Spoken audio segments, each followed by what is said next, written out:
My name is Justin Sloan. I'm an installer for Evans Mechanical.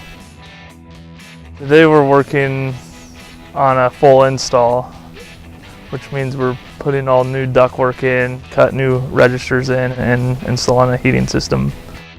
We get plans for a house. We talk to our estimator who went out to the job. He shows us what he expects of us to do as far as the installation, and we go out and install the heaters, air conditioners, or an on-demand water system.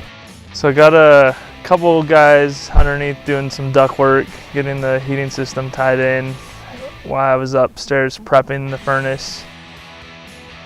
We are a subcontractor for Johnson Controls, which is a global HVAC, heating, ventilation, air conditioning company.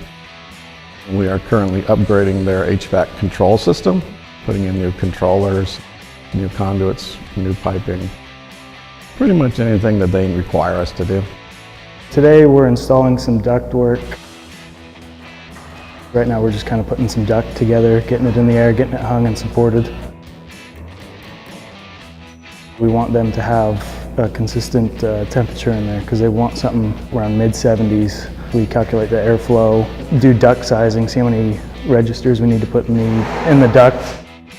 We get our hangers in, we get everything supported and seismic. Trying to get a job in a place like this would be like a helping position, someone who goes with like the installers. That way you can see like how everything goes in, how the system works together. Just to get experience, because that's the most important thing. I basically followed various technicians who'd been here for years before I was on my own.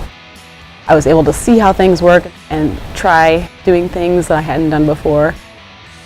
My parents' best friend put me through an apprenticeship school, the Air Conditioning Trades Association, for 4 years, and then I accumulated my 8,000 hours of on-the-job training and then got my journeyman card, and then basically I've been doing this for 21 years now. I got an AA degree from College of the Redwoods for aeronautics. Didn't work out for me. It wasn't something I pursued. I came to Humboldt. I spent 2 years here working in industrial technology for that degree. Things didn't pan out, but it was still a lot of good, useful information for me. It's not about college all the time. It's not a fit for everyone. Some people aren't set up to sit in classrooms all day long. I started pretty green, didn't really know much, and kind of worked my way up. If you're willing to apply yourself and you want to learn, there's plenty of resources.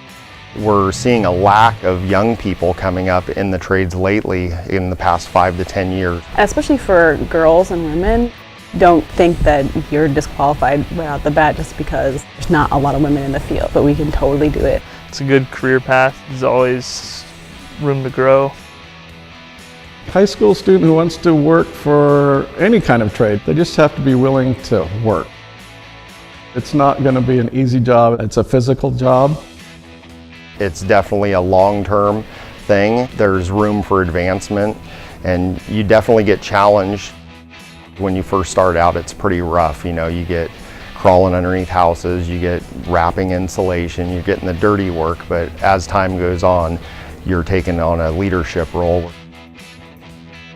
I love being able to do different jobs, so we're not constantly in the same place all the time. We kind of get our hands into all types of work. We have to frame things in sometimes. We have to do sheetrock work a little bit, electrical work. I really find enjoyment in fixing things, working with the machines, getting to know how everything works. I get to get outside every day, I get to meet new people, I get to do something new nearly every day. If you like to work with your hands and like to get out there, then I think it's a great opportunity.